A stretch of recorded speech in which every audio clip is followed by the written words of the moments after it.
আসসালামু আলাইকুম। আজকে আলোচনা করব অগ্রণী ব্যাংকের ই অ্যাকাউন্ট নিয়ে। অ্যাপসের মাধ্যমে কিভাবে অ্যাকাউন্ট খোলা যায় সে বিষয়ে বিস্তারিত আলোচনা করা হবে। দেশ বা বিদেশ যে কোনো জায়গা থেকে অ্যাপসের মাধ্যমে ব্যাংকে অ্যাকাউন্ট করা যায়। অগ্রণী ব্যাংক সেই সুবিধা করে দিচ্ছে। এখন চলুন দেখা যাক কিভাবে এই ই অ্যাকাউন্ট খোলা যায়। প্রথমে গুগল প্লে স্টোর থেকে সার্চ অপশনে গিয়ে টাইপ করুন ইংরেজিতে ই অগ্রণী। এটা টাইপ করার পর চলে আসবে অগ্রণী ব্যাংকের ই অ্যাকাউন্ট অ্যাপসটি। এবার এই অ্যাপসে ক্লিক করুন। অ্যাপসটি আসার পর ইনস্টলে ক্লিক করুন।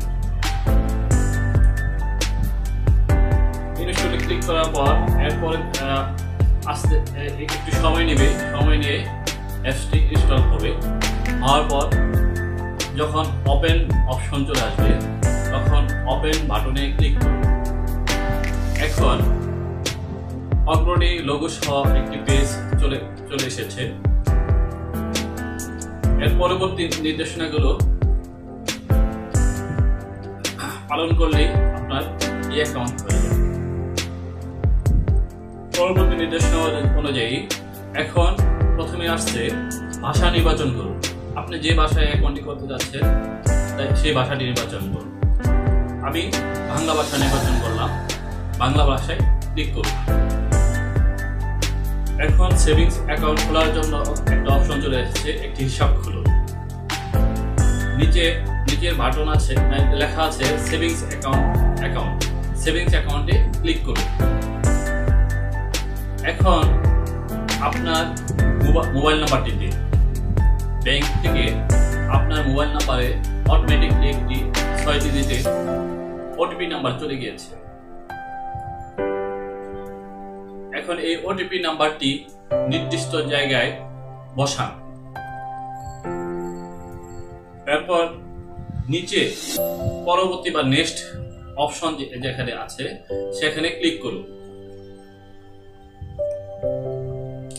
এবার এনআইডি ভেরিফিকেশন অপশন চলে এসেছে। প্রথমে আপনি এনআইডি কপির সম্মুখভাগ আপলোড করুন। আপলোড করা শেষ হয়ে গেলে এনআইডি পিছনের দিকটা পরের অংশে আপলোড করুন। এবার নিচের পরবর্তী অংশে ক্লিক করুন। এই পর্যায়ে আপনার ছবি সেলফির মাধ্যমে আপলোড করুন। উপরে টিক চিহ্ন জায়গায় ক্লিক করলেই আপনার ছবিটি আপলোড হয়ে যাবে। আপলোড হওয়ার পর এখন আপনার সামনে গ্রাহক সম্পর্কিত তথ্য পূরণের জন্য একটা ছক চলে এসেছে। এই ছক পূরণ করুন এবং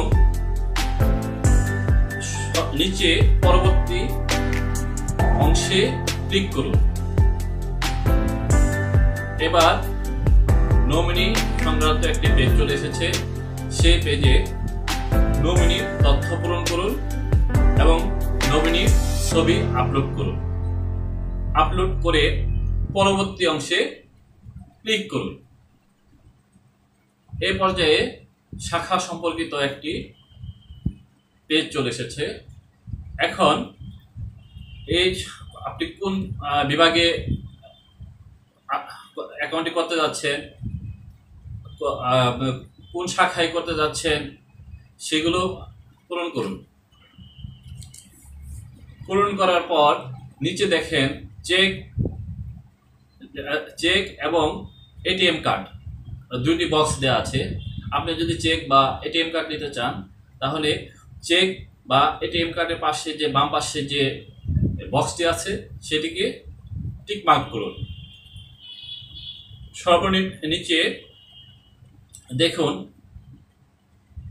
অ্যাকাউন্ট করতে যদি সম্মত থাকে টার্মস এন্ড কন্ডিশন লেখা একটা বক্স আসবে, সেটাকে টিক চিহ্ন মার্ক করুন।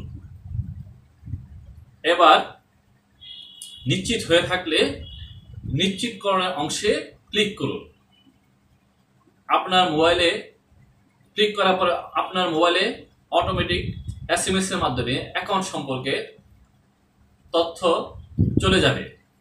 এখন আপনার কংগ্রাচুলেশন বা অভিনন্দন একটা পেজ চলে এসেছে, আপনার অ্যাকাউন্টটিও সমাপ্ত হয়েছে। তবে 3 মাসের মধ্যে ব্যাংকে সরাসরি উপস্থিত হয়ে কেওয়াইসি ফর্ম পূরণ করতে হবে। এতক্ষণ পাশে থাকার জন্য আপনাদেরকে ধন্যবাদ।